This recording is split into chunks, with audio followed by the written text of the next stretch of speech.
welcome everybody. I'm Sparkit. We'll begin Dragoon in just a few moments, but obviously it all starts with probably one of the worst things that could have happened to the world at the moment. Or pretty much in its history, considering the circumstances, honestly. Donald Trump has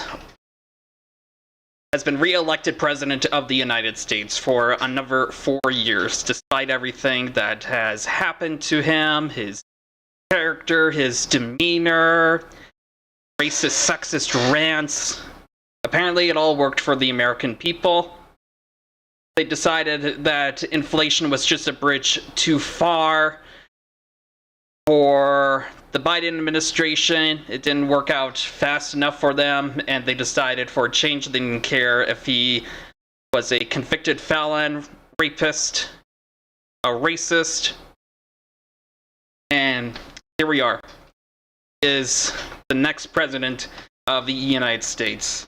And I am horrified to see what's going to be happening for the next 4 years with him, considering everything that he has pointed out he's going to do, Agenda 5,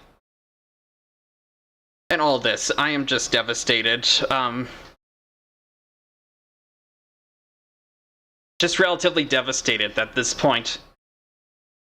And let's try to get more of a better understanding on how this is going to go down, how this happened, and what the future is going to hold for not only the United States, but for the world. First, let's start off with Reuters, 5 things you need to know for November 6, 2024. America has given us... Donald Trump is elected as U.S. president in a stunning comeback. We have taken back control of the Senate. Wow, that's...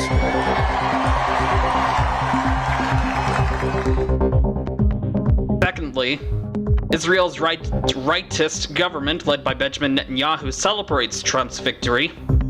Third, Volodymyr Zelensky lauds Trump as his U.S. election win plunges the war in Ukraine into uncertainty.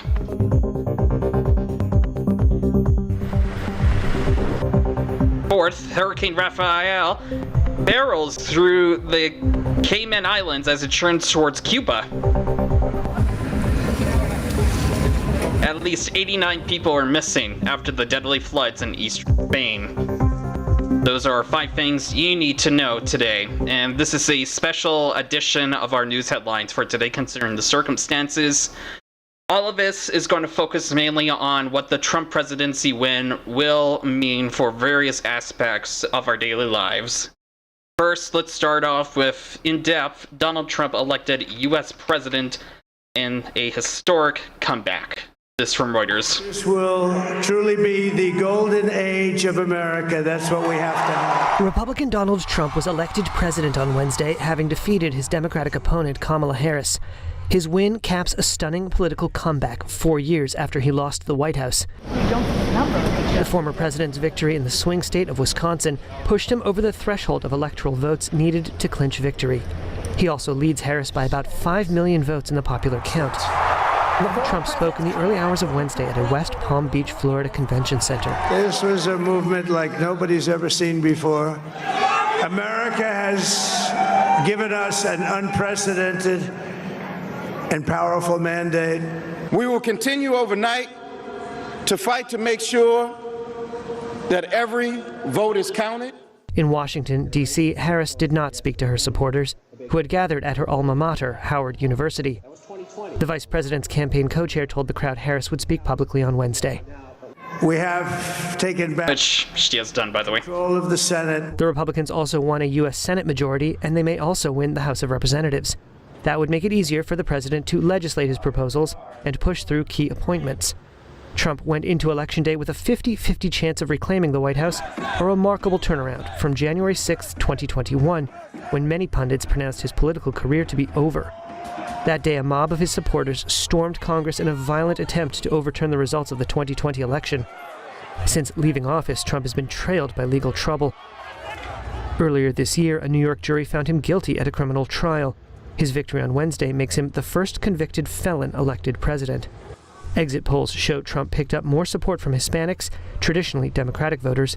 He also won among lower-income households that have keenly felt the sting of price rises since the last presidential election in 2020.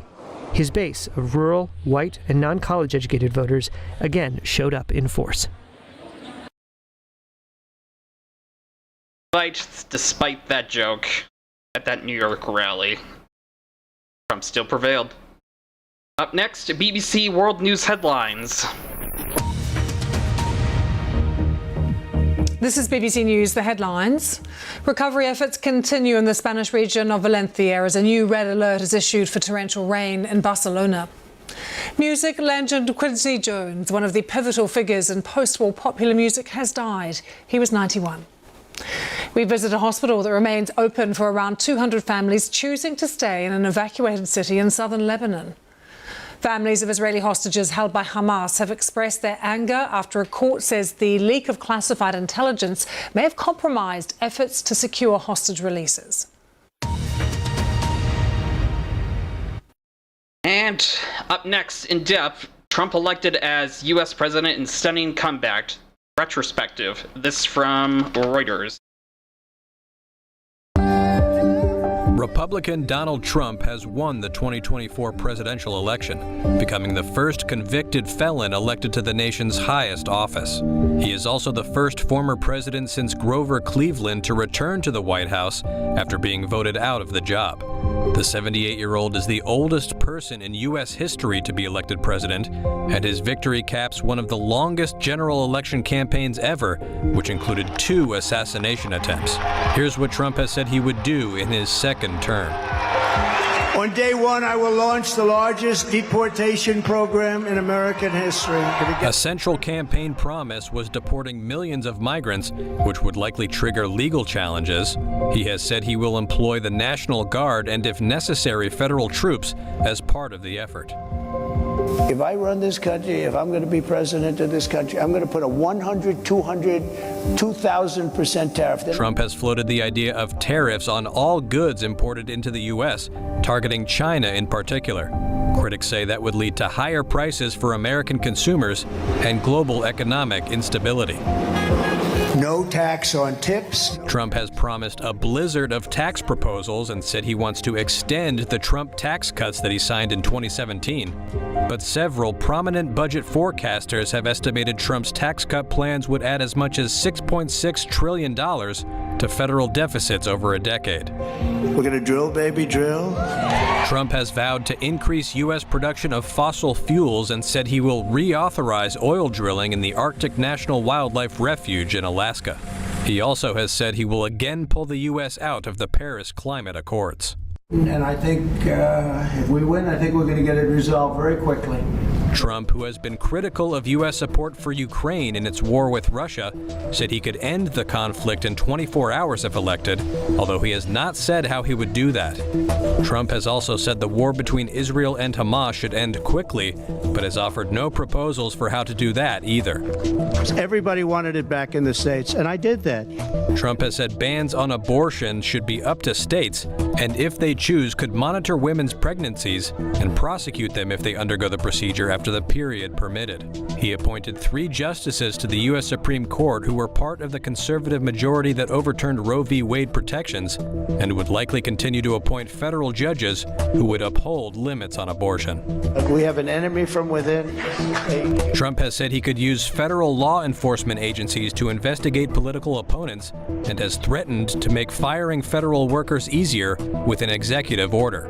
He has said he would fire special counsel Jack Smith, the federal prosecutor leading the criminal probes into his alleged mishandling of classified documents and his attempts to overturn his 2020 election defeat. He has also said he will consider pardoning all of those who have been convicted of crimes in connection with the January 6, 2021 attack on the U.S. Capitol. This was a rigged, disgraceful trial. Trump became the first former U.S. president to be convicted of a crime in May after a New York jury found him guilty of falsifying business records to cover up a payment to silence a porn star during his 2016 campaign. He is still scheduled to be sentenced for that conviction on November 26th, and the judge could decide to send him to jail. insane. Up next, how did Donald Trump win the U.S. presidential election? This from Reuters. Pre-election polls had said the race was too close to call. Donald Trump, however, defied expectations, securing more than the 270 Electoral College votes needed to win before dawn, and leading Democrat Kamala Harris by about 5 million votes in the popular count. So how did he pull it off? Firstly, he was running at a time when Americans are frustrated by high prices and, to a lesser extent, illegal immigration across the U.S. southern border. We need a better economy, control inflation. To secure our borders, to help our economy. The national exit poll of voters conducted by Edison Research showed 3/4 of voters think the country is going in a negative direction. Of those voters, 61% went for Trump. And of the self-described angry voters, 71 backed the Republican. For voters who most worried about the economy, 79% voted for Trump. Even when it came to the issue of abortion, of those who believe it should be a legal procedure in most instances, only 51% backed Harris compared to 47% for Trump. That suggests Trump's efforts to blur his position worked to negate one of the Democrats' largest advantages. Trump said he opposed a federal abortion ban, but that states are free to pass laws on the issue. He also became a vocal advocate for insurers to cover in vitro fertilization or IVF treatments. While black women overwhelmingly supported Harris, polls showed Trump had a slight edge over her with suburban white women voters. Overall, Harris won 54% of the female vote. That's less than Biden's 57% in 2020. Trump's campaign had focused on pulling in male voters, especially young men, through social media, sports, podcasts, and online gaming. The Republican edged Harris among men aged 18 to 44 and claimed a decisive chunk of those 45 and up. The Trump campaign had put a great deal of effort into winning over black and Latino voters. In North Carolina, exit polls showed Trump boosting his share of the black ballot to 12% from 5% in 2020. He also made major gains with Latino voters in swing states like Nevada and Arizona, especially among the men. That helped make up for Trump losing some white voter support compared with 2020.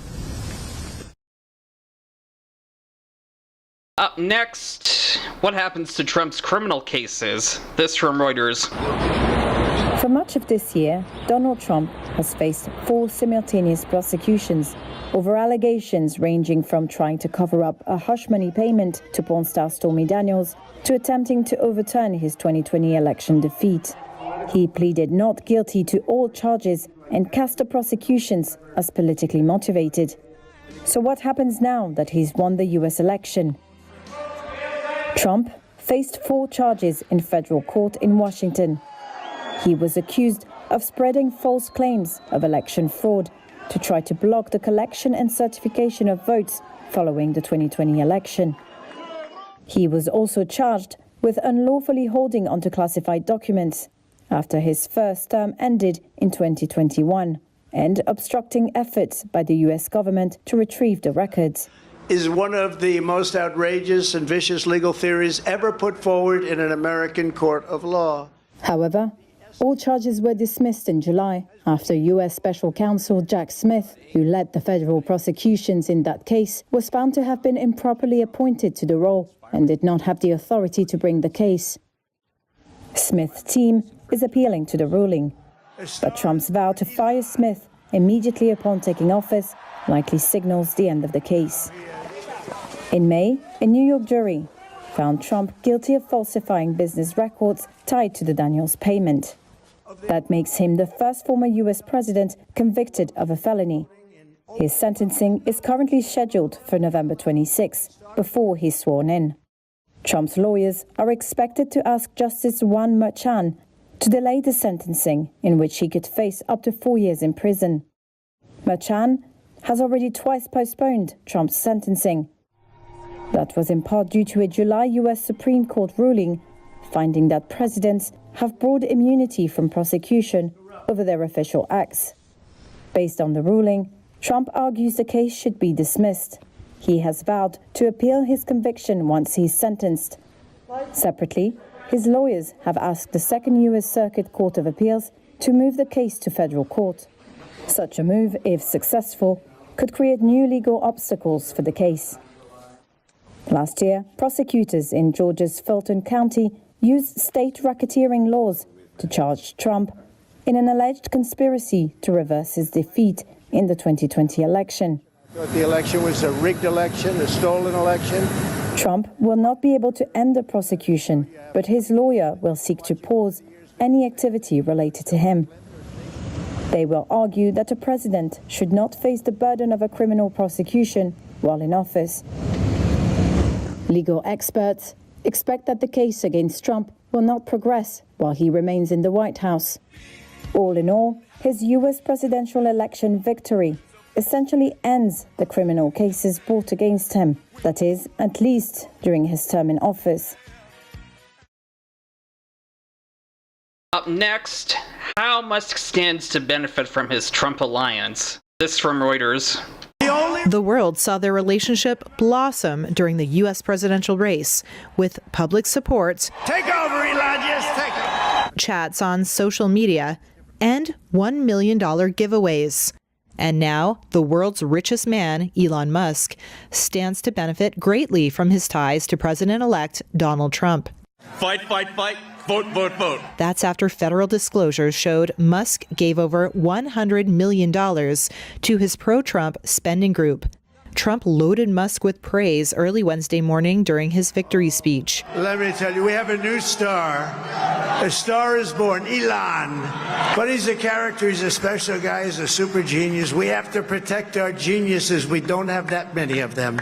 Trump has said he would pick Musk to lead a new government efficiency commission to cut federal spending. The Tesla CEO has said at least $2 trillion could be cut from the $6.75 trillion federal budget. How that works could be key to the Trump administration. Musk has been a vocal critic of federal review of his SpaceX rocket business.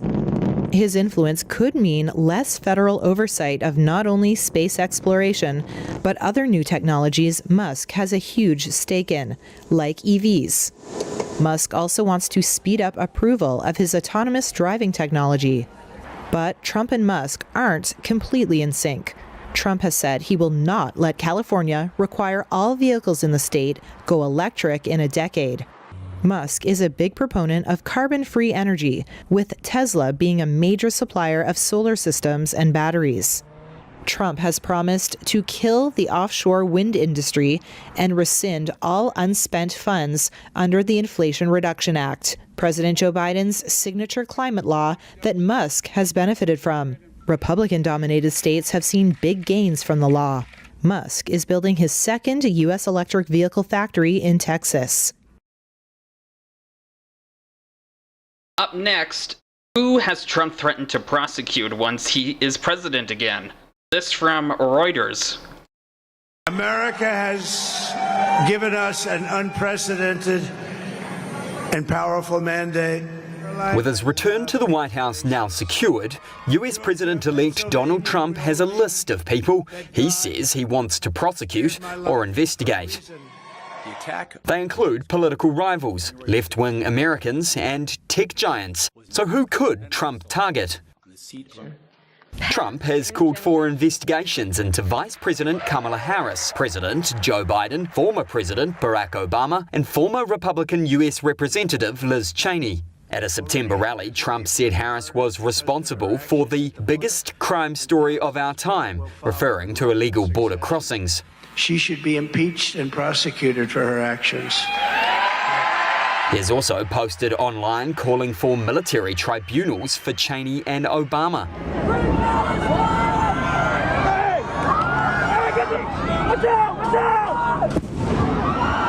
Following pro-Palestinian protests on college campuses across the US this year, Trump told Fox News anyone who desecrates the American flag should get a 1-year jail sentence. He also said he would ban refugee resettlements from, quote, terror-infested areas such as Gaza and arrest pro-Hamas thugs who engage in vandalism, an apparent reference to the college student protesters. Trump has also warned Meta CEO Mark Zuckerberg and Google over what he says is potential election interference on their platforms. He's accused Zuckerberg's Meta of suppressing content that would have hurt Biden in the 2020 election, while Trump has also threatened to instruct the Department of Justice to criminally investigate Google for only displaying bad stories about him. This was a rigged trial by a conflicted judge who was corrupt. Trump and his allies have called for prosecuting, firing, or jailing prosecutors who defy him or have investigated him. In an April interview with Time, he said if US attorneys refused orders to prosecute someone, he would be open to firing them. Today, an indictment was unsealed. He also says he would fire the federal prosecutor who is leading current criminal probes against him. As well as participating. Up next, what does